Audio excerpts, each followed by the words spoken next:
Hey, Kate, Hello, Gwen. you're looking good there in your Maui place. I am so happy to be here. Maui, it's like a warm hug. Gives you a little warm hug when you come in. I It's bet. amazing. I bet. Can't Yeah, wait to get in the water.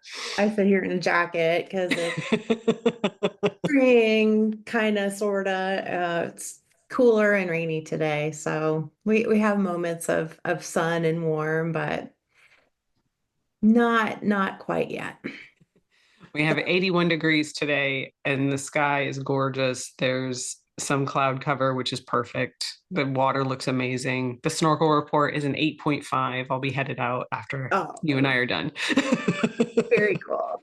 I Yep. would say I'm jealous, but I'm not. I'm happy for you.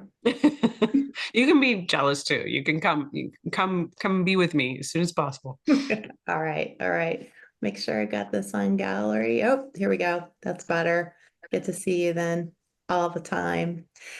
So, burnout. Yep. Hearing a lot from clients. Most of my clients are women. I think a good portion of yours are as well. Yep. And we've both read, or at least partially read, a book named Burnout. Is a New York Times bestseller. And it's actually called Burnout: The Secret to Unlocking the Stress Cycle by Emily and Amelia Nagoski. Hmm. Um, I read it a while back, and then since purchased a workbook. So I went through a little bit of the book, but mostly the workbook since we said we would tape on this. And I just really like that, both focus on just exploring not only the causes, but the consequences of burnout, which we all know, but we like to say it won't happen to us or it won't happen to that extent to us. But this book also emphasizes the effect on women, which is different in many cases than men or others. And then it provides the practical strategies about how to move through it. In particular, they focus on the stress cycle itself, which I like, Hmm. as most books don't, or I at least hadn't seen that kind of emphasis on the stress cycle and how to move through it Hmm. and how to know you've moved through it and different tools, techniques, and exercises. Also describes the human giver syndrome, which we talk about women, having that tendency quite a bit. Talk about cultural norms, patriarchy, and the fact that, generally it's a fixed game. Generally, women are set up not to succeed in this game. And that's not a bash against men or a bash against our culture. It's just stepping back and knowing that. They've shown the science that women understanding it's a fixed game in and of itself helps women move through it. Hmm. Otherwise, we start to feel crazy and we start to feel like we're just not enough. Yeah. I also like the focus on rest and self-compassion. Yeah. We talked about self-compassion and Kristen enough quite a bit, but it's just so important. Finding meaning and purpose Yeah. then is very important. And I like their definition of meaning, which is you got to find it. Yeah. It's an It, it's exercise. it's not in someone's corporate sustainability statement or corporate meaning statement. Like Yeah. that's not where you're gonna find it. You gotta search Yeah. inside yourself. And it's part of the journey. It's not Hmm. this rainbow and yeah. And then just lots of practical strategies for all of the above. So I'll let you take it from there. What are your observations, reflections? What'd you like, not like, whatever? So one of the things that I really liked was the idea of, and we often get through our journey or get to our point in our journey where we're like, oh, this isn't working for me, whatever it is. Like I'm too stressed. I've reached a breaking point. I've finally figured out that I'm miserable or whatever the case may be. For me, that was I had a horrible back injury, and I honestly felt like I wouldn't be able to heal if I stayed in the same situation. Mhm. Um, I say I have a horrible back injury. It was a horrible back injury for me. Mhm. Um, where I was walking with a limp, where I couldn't run, I couldn't exercise. I had bad sciatica pain for months. That subsided, but I still couldn't get back to my normal baseline. And she relies on other people's work pretty heavily, which I love. She doesn't try to reinvent the wheel. She Right. talks about the body keeps a score. And Mhm. so this internalization of I need to be X in order to be good, or I need to be X in order to be worthy, and I need to be X in order to be valid. And she really takes that and says, okay, you're feeling this way. You have not felt, in my case, I had not felt feelings for a long time, right? I was a brain walking around Yeah. solving problems. Um, Controlling things, or at least to my ability, not being the best human being I could be. And she provides a way to say, okay, you can process through that stress. You can process through the cycle. And she gives really great examples about how animals do this, right? I have a Yeah. dog, so do you, I right? and a dog. Yeah. And you have this you can see it in them. They get really stressed, they will then shake it off, they'll lick their lips. Literally. Yep, they will literally shake it off. And now that I know this, I will look to him, and when he shakes it off, I'm like, that's right, buddy, shake it off. Like, he, and Mhm. I can tell he's like, okay, my attitude's reset. And so to be able to say, okay, you have control over what you allow your body, your brain, your whole being to process. You don't have to tamp stuff down. You can process it and move forward. You don't have to drag it around with you, because the visualization that I get is that the more things we refuse to feel, father committed suicide when I was 12, put that in the bag, didn't feel like I grew up in a loving household, threw that in the bag. No father figure, threw that in the bag. Like all of those things, da da da da da da da da da, that are trauma for me, holding around my back. It just gets really heavy by the time you're in your 30s and 40s and 50s. Yeah. You're just taking it in, taking it in, taking it in, taking it in. And it feels like it's got to Not, go you're not, somewhere. you're not, you're not completing it, minimizing it, acknowledging it. Yeah.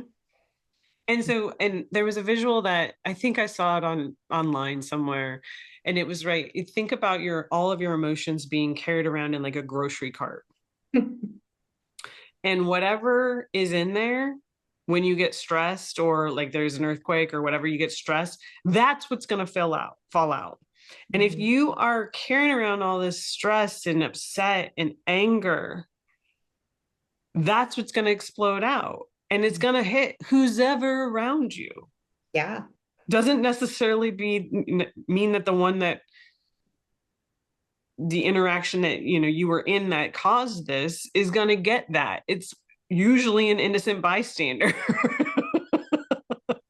And Yeah. so, Because we usually relax when we're around people that we feel comfortable with, innocent or family or mhm, friends. And that's when it comes out. mhm. And so if you're dragging around this cart full of crap, right, they're going to get splattered with it. And so are you, because if you don't then feel the effects of that and that interaction that just happened, then Mhm. you got to put that back in the cart.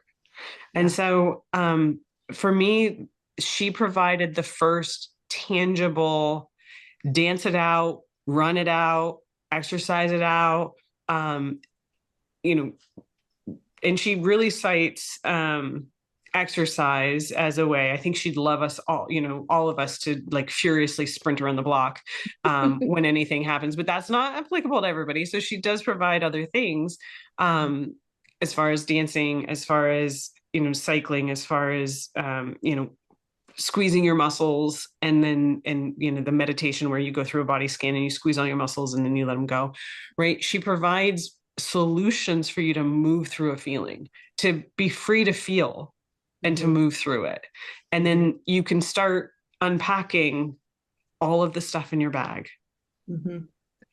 And because this moving through the stress cycle thing was actually the number one question that she had after she wrote Come As You Are. Mm-hmm. She did go into it in more detail in this book. And I do really like that meditation exercise that you mentioned, so that if there's someone that can't dance or won't or doesn't exercise, you can just lay down in your bed and not only just flex and grip those muscles all the way from your toes up through your head in Intervals. different chunks, Yeah. but you force yourself to think about whatever's stressing you out in the moment, that situation or that memory, and as you do that, you might cry, you might have some reaction, you might shake, you might get a pit in your stomach for some reason, and that's all okay. Mhm. That is moving the stress cycle through your body. So I really like that one, and it's something that I hadn't heard in any other place. Yeah, I like that it's accessible for almost everybody, right? Because again, her number one is go and run it out. I can't run anymore. Mhm. Um, but having different alternatives and knowing that there are different ways to do this. You can't feel all of your body, you can feel part of your body, right? Or you can imagine the flexing and what it would feel like for your muscles to tense, and then you can imagine the outflow of energy. So it just makes it accessible for everybody to go through.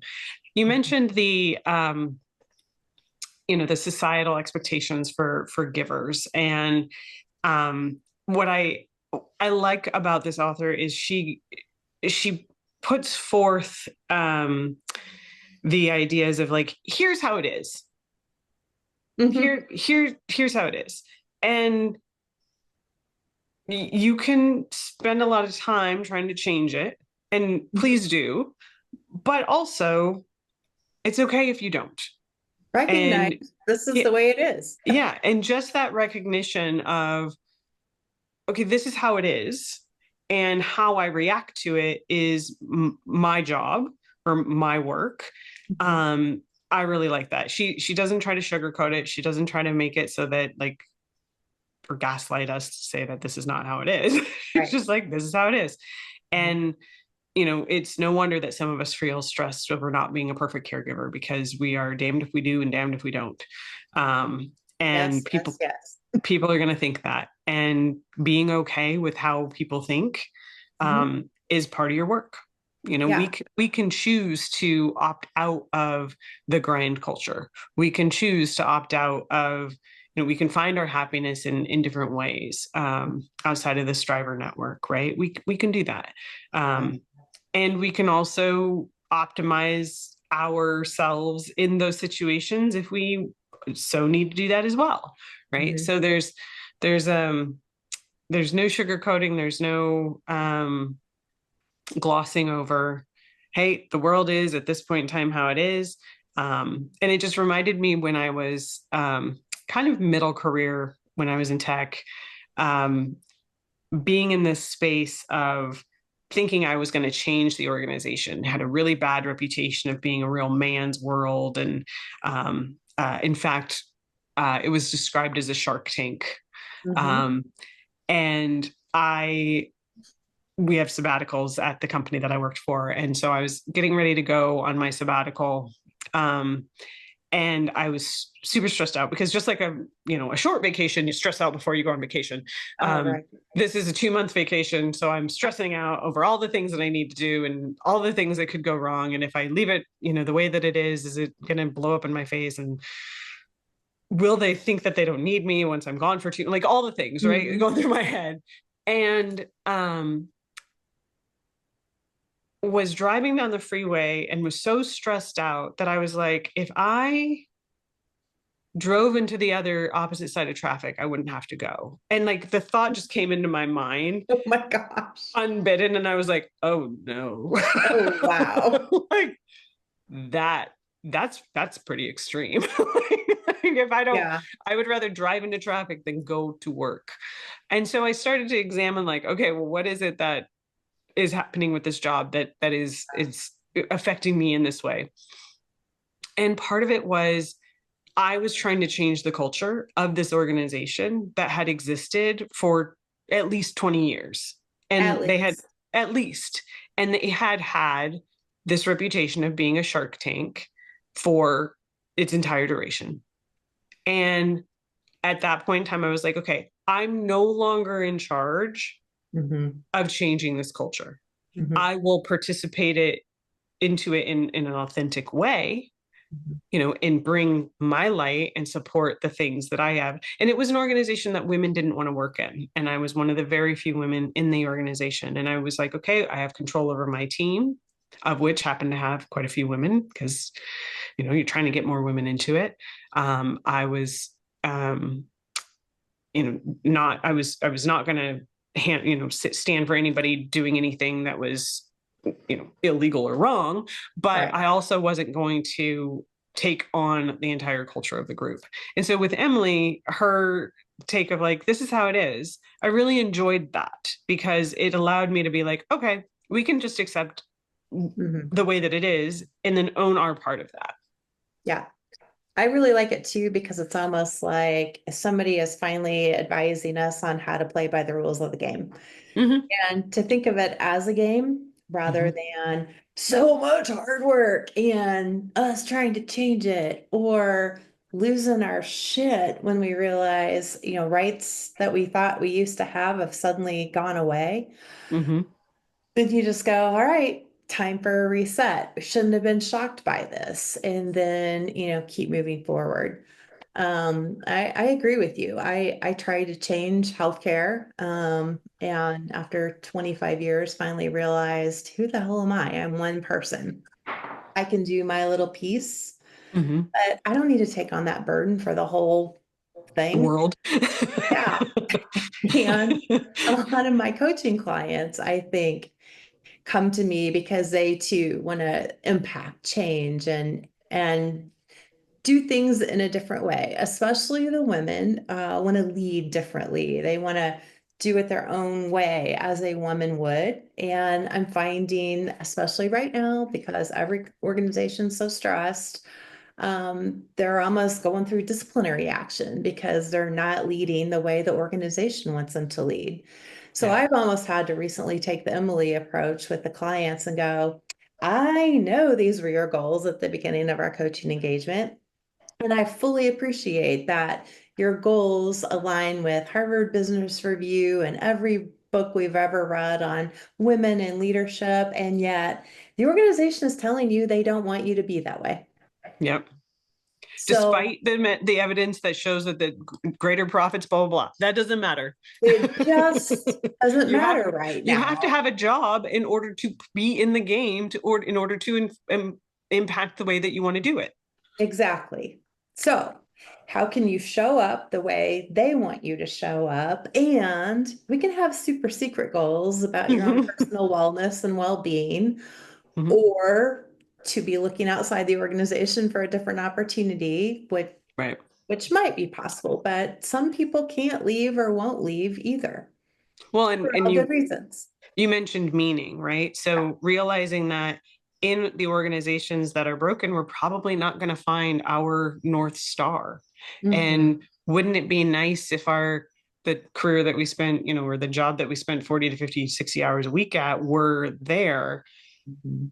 I just don't think it's realistic. Yeah. So, how do we get our meaning elsewhere? How do we redefine what our life looks like? I'm a big fan of, like, I look at my life as a pie chart, and there's portions of the pie that are work. There are portions of the pie that are family. There are a portion of the pie that is just me. There's portions of the pie that are my friends and my friends and not family. um and there's volunteering goes into that, and how do I find meaning amongst all those things so that there's a big thing that draws out that is my meaning that's derived from different aspects. Mhm. To to think that my job is going to provide that and an income feels really impossible right now, and that's okay. I can find it if I knit it together. Right, right, exactly.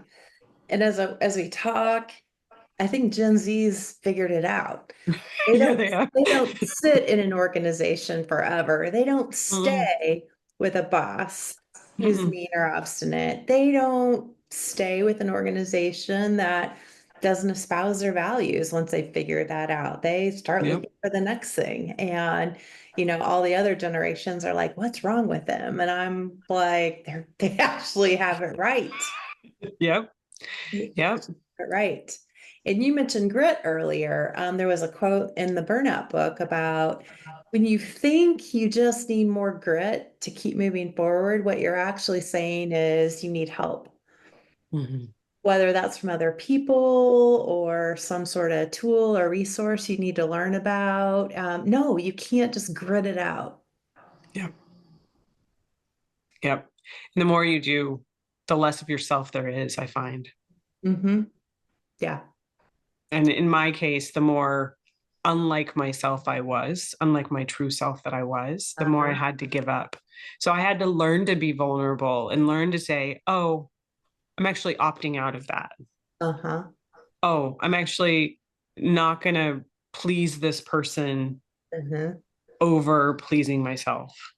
Which goes against the societal norms. Mm-hmm. And that's And hard. it was super hard. But what I also found out was, oh my gosh, they give the opportunity to somebody else if I say no. And then I don't have to do the thing that I didn't want to do. Yeah. And is there a little piece Somebody of else me gets that's to learn something. exactly? And for a long time, I felt like, no, I had to. Right. They asked me to do it.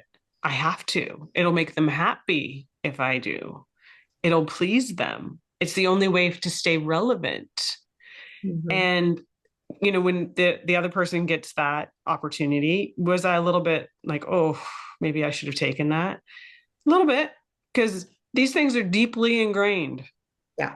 But more times often than not, I'm like, I don't regret not, doing the thing that I didn't want to do. Right. Doing the thing like there were conversations in my head over like that sounds terrible. Why am I even considering it? I don't want to do that. Why am I saying yes? Yeah. And if you say yes to that terrible, terrible thing, then you don't have any capacity when something comes up that you'd actually enjoy. Yeah. And things are always coming up for us. Yeah. Yeah. There I think oftentimes, at least I did, I felt like this conveyor belt of opportunity was like, well, I have to take it all Right. because otherwise, for some reason, it was going to dry up. Hmm. And I think if we put down the things that we don't feel like we are going to get the best benefit out of, or that truly uses our skills or brings us joy, then we can pivot to the next thing that is the opportunity that would bring us joy. Yeah. I was listening to a podcast the other day. Amy Poehler has a good hang, and she was talking with a longtime showrunner that she has worked with, Mike Schur, who's done a lot of work with The Good Place and Man on the Inside. If you've seen any of these shows, Parks and Rec was his, blah, blah, blah. And he's like, my job is to create an environment of safety so that creative people can create. Mm. And that really spoke to me because, like, oh, if we don't have this idea of scarcity, then we can be in an environment to create. If I trust that someone else will do this opportunity Hmm. and love it, which, by the way, every single time when the other person did it, they loved it. And I'm like, oh, phew, because that was miserable for me. Fun for Um, me. that there's more that comes, Yeah. right? That they asked you in the first place because they believed in you. Right. So that idea of like, oh, if there's no scarcity, if there's no stress, if there's no, if I created an environment around myself where I'm safe, then I can do creative and lovely things. I can do amazing things. And doesn't that sound so much more fun? Absolutely. Absolutely. And so much more generative. Hmm. Enjoyable and, as you said, creative. Mm-hmm. You have to have people working in the creative space, Mm-hmm. not just doing the rote work stuff. Mm-hmm. I Ugh. used to, when I was a manager, I used to take the what I perceived as the worst work for myself. Like I'd hand out all the projects and then I'd be stuck with Sarbanes-Oxley controls. Fun. Ugh. awful. And And yet then someone else might have loved that. so then I realized as I was like, you know, one of my employees was having a really hard time with projects. And I was like, you really aren't, you know, this is not well suited. Um, but I have to give you work. I'm going to give you this really crappy work on Sarbanes Oxley. She loved it. She was Aha. amazing at it. And then I took her project work because it still had to get done. And I was like, this is amazing. Look at me go. And it was just like, oh, I don't have to take the shitty work for myself to be a martyr to do all the things that I don't like. And who says what's shitty? Well, I was deeming it as shitty because I didn't You like were deeming it as shitty, it. but she was like, I love this. hmm And she, in her opinion, the work that I had given her was shitty because she was Was not good shitty. at it. You gave her shitty work to do. I gave her shitty work to do, and I took shitty work. That equation doesn't work. So what I learned a long time ago is like, if this doesn't work for you, if it doesn't feel like it's great, why put myself in a situation where it's hard? I'm not going to do it very well. I feel the element of scarcity involved. Um, there's probably someone else who could do it better. And I could reserve this asset for something great, Mhm. something that I want to do. Something that you love that gives you energy and fulfillment and might have you get meaning and purpose from. Exactly. Wow. I don't have to be the martyr to take all the shitty work. That's right. But it's a great point because, again, I think a lot of leaders do that and then they wonder why they get burnt out because Right. you're keeping for yourself the shitty stuff. Yep. You're going to get burnt out if that's constantly what's on your list. You're going to want to drive into oncoming traffic. That's all you're doing when you get to work. Yeah, Yep. Yeah. right. So I really liked the book. I didn't finish it, full disclosure. I intend on it because for me, it was a little bit of a slower read. It's not written to be slow, but I wanted to pause a lot on her take around the patriarchy. I wanted to pause a little bit on her take around the giving society. She's got some really, or the giver syndrome. She's got some really great anecdotes that she's put together of compilations of people and so I fully recommend it. And use some of the workbook things, which I also have, to kind of work through some of those things because we don't. This is not something that we find and then we start and then we're done. No, It's there's a lot of unpacking. Like I said, carry around this cart with all of our stuff in it that we haven't processed, but it does become easier once you start processing it. it does. And yeah, the book is filled with exercises. The workbook goes even farther. And I learned just from the example. So back to the processing stress cycle, it's not just running or exercising. She also had in there examples of it's really about how do you move your body in harmony with or in rhythm with others whenever possible. So, examples of going to sporting events, cheering for your team, going to a concert, going to the symphony, just anything where you can be with other people, certain Community. rhythm. So, music is really helpful and just appreciating culture and art. So I think that was great. Um, if you get into it a little further, gets into the rest and relaxation, there's actually science behind how much do you need, and the answer is 42%. So on average, 42% of your day or your week or your month should be about rest and Hmm. relaxation. And she said, don't freak out. That doesn't mean you have to sleep 7 to 9 hours a day or a night, but it does mean on average, spending about that amount of time on sleep and rest Yep. and meditation and just, mindless stuff. Mhm. So they're just really good tidbits to recalibrate and frame expectations. Yeah, I mentioned to you before we got on here that I'd taken my kids to Disneyland for 3 days, and there was one day where I go to bed pretty early. I go to bed at like 8:30, and one night we were in the park until 9:30, then, trying to sleep, blah, blah, blah. There's a snorer in the room.